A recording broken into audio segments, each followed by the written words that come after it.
Depuis le début du procès, l'accusé joue la carte de la rédemption.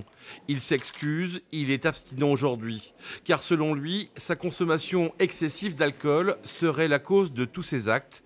L'auteur de 3 viols dans le nord de la France en 2002 et l'agresseur au couteau d'une sexagénaire à Saint-Yrieix en 2015, l'objet de ce procès d'assises. L'accusé brandit comme toute réponse aux questions c'était l'alcool, c'était la drogue, je n'étais pas du coup responsable de mes actes. Le problème étant que les victimes, à aucun moment, elles n'ont senti de l'alcool chez monsieur. Elles ne l'ont pas trouvé ivre, elles ne l'ont pas trouvé hagard. Régis Hoth, l'accusé, est sorti en 2013 de prison.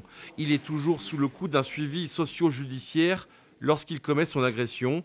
Il n'a donné aucun signe tangible de fragilité.